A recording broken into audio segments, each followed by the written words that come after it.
On the evening of December 2nd, 2022, in the high desert outside Palmdale, California, about 3,000 invited guests took their seats inside a guarded hangar to watch something the Pentagon had spent 7 years trying to keep secret. The lights went down, a flyover passed overhead, the B-52, the B-1, and the B-2, 3 generations of American bombers lined up like an honor guard for whatever was about to roll out of the dark. Then the hangar doors opened, and for the first time, the public got a look at the B-21 Raider, the most classified aircraft program in the history of American aviation. However, what almost nobody in that crowd realized is that the harder fight wasn't building this bomber. It was making sure nobody found out how. To understand why the Air Force guarded this program like a state secret, you have to go back to the last time it tried something like this.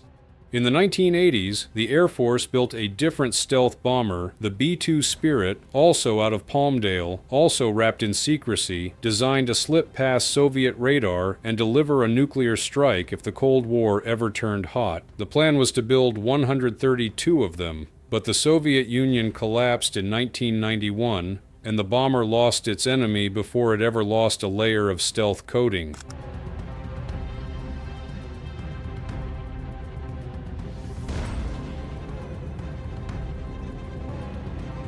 Congress slashed the order to 21. Today there are 19 left, and each one costs over $2 billion once you spread the research and tooling bill across a fleet that small. The most advanced bomber on Earth became, depending on who you ask, either a miracle of engineering or a $44 billion lesson in what happens when you build for one threat and the threat disappears before the paint dries. So when the Air Force started planning a new bomber in 2011, the question wasn't only how to make it stealthier, it was how to make sure it didn't end up like the B-2. Therefore, everything about this program, from the contract structure to the secrecy itself, got built around a single idea: never again. In October 2015, the Air Force awarded the contract to Northrop Grumman, beating out a joint bid from Boeing and Lockheed Martin so decisively that the losing side filed a formal protest. They lost that fight too. From that point on, the program all but vanished from public view. Northrop assembled a team that eventually grew to roughly 8,000 people across more than 400 suppliers spread over at least 40 states, and almost none of them were allowed to say what they were actually building. Try explaining that one to your spouse. At Air Force Plant 42 in Palmdale, the facility where the bomber is actually built, getting to work looks less like clocking in and more like crossing a border. Employees pull key cards off their belt loops, badge through a turnstile at a fence lined with razor wire, then drop their phones and earbuds at a wall of storage cubbies before they're allowed anywhere near the production floor. Past that point, the area falls under something called Special Access Required, the tier of government classification reserved for programs sensitive enough that even getting cleared to know they exist requires its own approval process.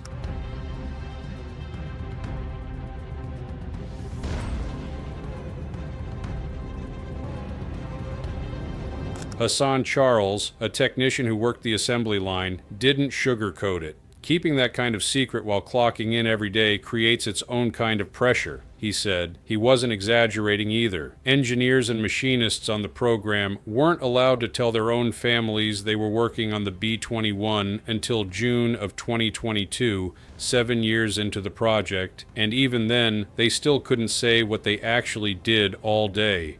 Whoever decorated the engineering offices clearly understood how strange that secrecy felt, because the walls up there are covered in pirate flags and grinning skulls, with one phrase taped up everywhere: Rise of the Raider. It might be the closest thing to an inside joke that a program this locked down is allowed to have. The secrecy bled out past the factory walls too. As the first flight got closer, officials at Plant 42 noticed a rise in what they started calling probing, strangers showing up near the fence line for no good reason. Drunk drivers plowed into the barbed wire. Lost travelers swore they were looking for a gas station, miles from the nearest one. Yeah, you read that right. Among aviation enthusiasts, the base had already earned a reputation as a kind of West Coast Area 51. The closer the bomber got to flying, the more people seemed to want a look they weren't supposed to get. But the strangest part of the secrecy wasn't anything that happened at the fence. It was the name the Air Force chose for the thing it was hiding.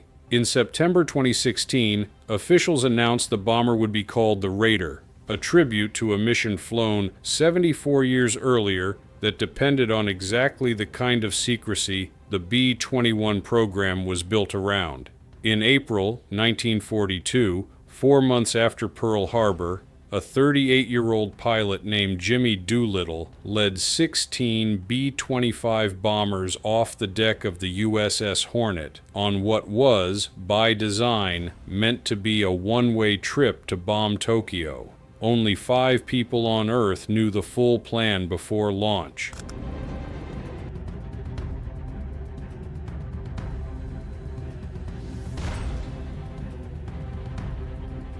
Japanese patrol boats spotted the task force hundreds of miles earlier than expected, forcing Doolittle to launch from farther out than planned, which meant every crew would be running on fumes long before they reached friendly territory. He took off anyway.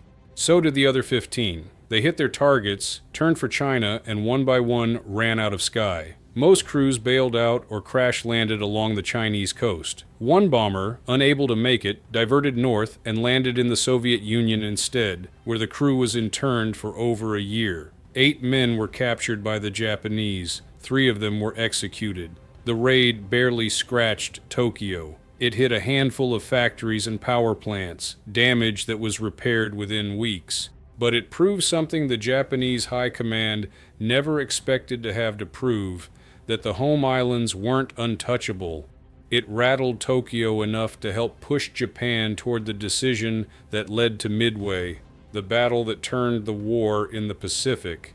That's the name the Air Force chose to put on a bomber built to do something similar to a new rival across the same ocean. That rival is China, and unlike the B-2, which was built to slip past Soviet defenses that no longer exist, the B-21 was designed from day one with the Indo-Pacific in mind. Officials have been blunt about why. This is the bomber meant to hold targets at risk anywhere on the planet without needing a base inside range of an enemy's missiles, because the next fight the Air Force is preparing for is one where those forward bases might not survive long enough to matter.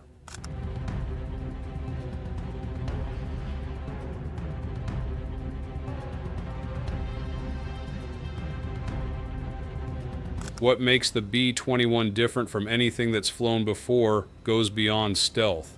It can be flown with a crew in the cockpit, or, if the mission calls for it, with nobody on board at all, switching between manned and unmanned without redesigning the airframe. It's built to carry both conventional bombs and nuclear weapons, including a new long-range cruise missile still in development specifically for this aircraft. And it was designed around what the Air Force calls an open systems architecture, meaning new sensors, new software, and entirely new capabilities can be bolted on later without rebuilding the plane from scratch, a direct response to how quickly the B-2's 1980s-era electronics became outdated. To avoid repeating the B-2's mistakes, the Air Force changed how it built this one. Instead of inventing brand new technology for every system, much of the B-21 leans on components that already existed and had already proven themselves, sensors, avionics, and engines related to ones already flying on the F-35. The contract itself was structured so that Northrop's profit depended on hitting cost and schedule targets, with the biggest incentives stacked toward the back end specifically to keep the company moving fast instead of padding the bill. And for the first time on a bomber this size, the entire aircraft was designed inside a digital model before a single piece of metal got cut, which let engineers test stealth performance, structural loads, and software changes in hours instead of months. It worked better than almost anyone expected. By February 2022, 6 B-21s were already under construction, and on the night of December 2nd, 2022, the night this story opened with, The doors of that guarded hangar finally swung open to the public. We cover stories from across the military like this every week. If that's your kind of rabbit hole, subscribe. Defense Secretary Lloyd Austin stood in front of the crowd and called the aircraft the embodiment of America's determination to defend the Republic.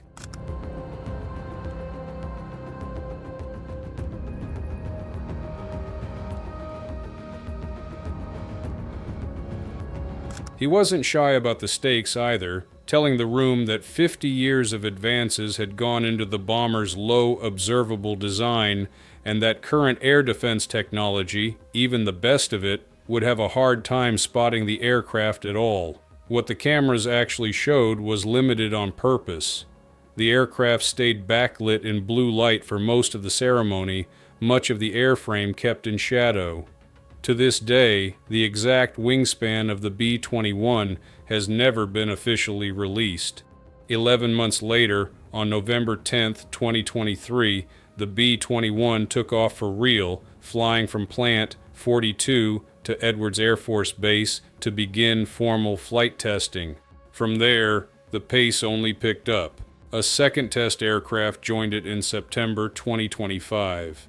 By April 2026, the bomber had completed its first aerial refueling with a tanker, a milestone that sounds routine but actually proves the aircraft can extend its range indefinitely without ever needing to land at a base an enemy could target. Then in May 2026, Northrop Grumman announced something almost unheard of in military aviation. A flight test campaign originally scheduled to take 180 days got finished in 73, tied to nearly $12 billion in contract value.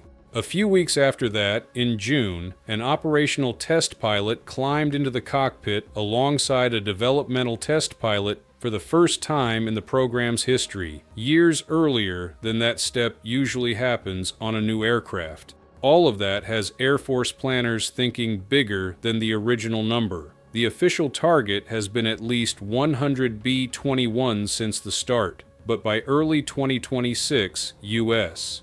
Strategic Command was openly pushing to grow that to 145, arguing that the scale of the threat from China alone justified a fleet more than 7 times the size of what's left of the B-2. Whether Congress agrees and whether production can scale fast enough to deliver it is still an open question.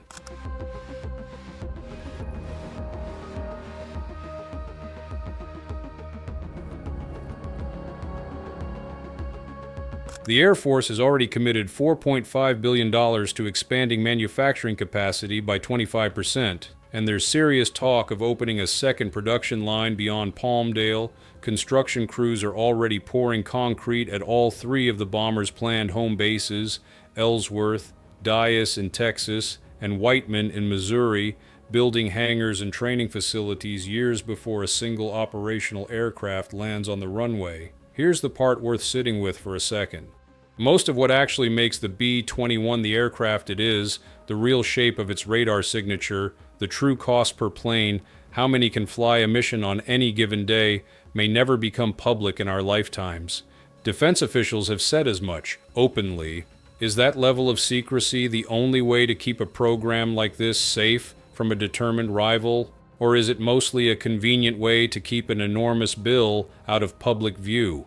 People who've spent careers studying defense spending land on both sides of that question, and they're not wrong to. What isn't in question is the timeline ahead. The first operational B-21s are scheduled to reach Ellsworth Air Force Base in South Dakota in 2027, replacing the B-1 fleet that's been flying since the 1980s. The B-2 is expected to retire sometime in the early 2030s once enough Raiders are in the air to take over its mission. If the current plan holds, by 2040, the B-21 will be the only stealth bomber the United States flies. 80 years ago, a small group of airmen flew toward a heavily defended capital on a mission almost nobody back home knew existed, betting that the risk was worth proving the enemy wasn't as untouchable as it thought. The Air Force put that name on its newest bomber on purpose. Whether the B-21 ever has to prove anything in actual combat is something nobody can answer yet. But it was built in secret for exactly that reason. so that someday, maybe, it won't have to. There's another one on screen if you're not done yet.